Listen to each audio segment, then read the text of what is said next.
faut que tu trouves qu'est-ce que la personne a à gagner lorsqu'elle va rejoindre ton point de vue. Il faut toujours que tu demandes qu'est-ce que la personne a à y gagner. Pour allier l'autre à son point de vue, il y a plusieurs consignes à respecter. Il faut pas toujours balancer en mode mais non c'est comme ça, c'est comme ça, c'est comme ça, parce que le mec il va ou se braquer, ou tu vas avoir, si tu veux, tu vas taper dans un mur à chaque fois en fait. Donc même si tu penses que la personne en face de toi a tort, parce que tu as les preuves, etc., et que tu essaies de la faire rallier à ta cause, il faut que tu prennes en compte que chaque personne a sa carte du monde, donc ce qui veut dire que chaque personne a sa vision des choses. Dans sa carte du monde, c'est quelque chose de vrai, tu vois, mais il faut que tu y ailles petit à petit, il faut pas que tu lui balances tout d'un coup.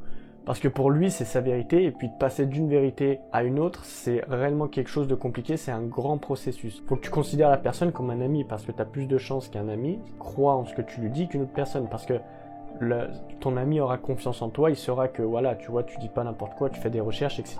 Après, il faut que tu suscites en la personne le désir de accomplir cette action.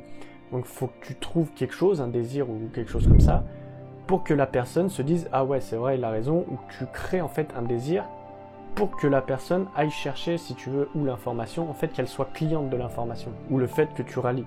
Parce que tant qu'elle ne sera pas cliente, ce sera toujours un peu compliqué de la faire rallier à ton point de vue. Il faut que tu accueilles aussi le fait qu'elle a une vision des choses, même si celle-là est faussée, et que tu accueilles ça avec sympathie, sans jugement, sans rien, Et ensuite, tu vas partir de sa vision pour venir démonter petit à petit sa vision des choses ou son point de vue en fait. Donc pour ça, tu vas poser des questions, tu vas creuser, etc. Tu vas venir poser tout un tas de questions qui vont te permettre de démonter petit à petit sa vision en fait. Et le but, ce sera de trouver l'instabilité ou la faille dans son point de vue. Et puis quand tu auras creusé comme ça, et ben là, la personne, elle va se rendre compte que son idée est complètement nulle, tu vois, sa façon de voir les choses est complètement à chier. Et c'est ce qui va te permettre de venir instaurer une nouvelle croyance ou un nouveau point de vue. Parce que tu peux pas venir instaurer un point de vue alors que cette personne en a déjà une. Il faut que tu partes d'elle pour venir petit à petit démonter, si tu veux, ses idées, pour venir instaurer une autre graine et que cette graine-là vienne par la suite remplacer celle qu'elle avait auparavant. Et un truc très important aussi, il faut que tu trouves qu'est-ce que la personne a à gagner lorsqu'elle va rejoindre ton point de vue. Il faut toujours que tu demandes qu'est-ce que la personne a à y gagner. Qu'est-ce qu'elle gagne? C'est un peu, si tu veux, égocentré, mais toute personne qui a quelque chose à gagner dans une situation, dans un événement, va forcément être plus à même à agir. C'est un peu comme je te le disais auparavant, tout ce qui est désir, etc. Donc en fait, c'est ce qui va permettre de créer ce désir.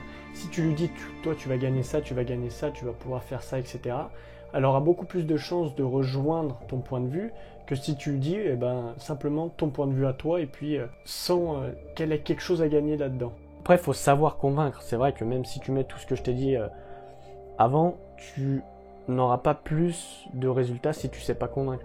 Et pour ça, il faut utiliser les canaux de communication qui s'appellent le VACOG, et ça te permet de mettre la personne dans tous les ressentis en fait. Ça te permet de mettre la personne dans l'environnement que tu as envie de la mettre. Et grâce à ces canaux de communication, c'est ce qui va te permettre de vraiment la convaincre parce qu'elle se sentira, comme je te l'ai dit, vraiment dedans. Et donc c'est quelque chose de bénéfique. Si tu veux en savoir plus sur le VACOG, etc., pour vraiment convaincre, pour mieux convaincre, je t'ai fait une vidéo avec un PDF pour justement réellement comprendre ça.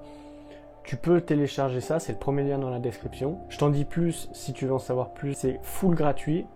Donc je te laisse le télécharger. Moi je te dis à la prochaine. Ciao!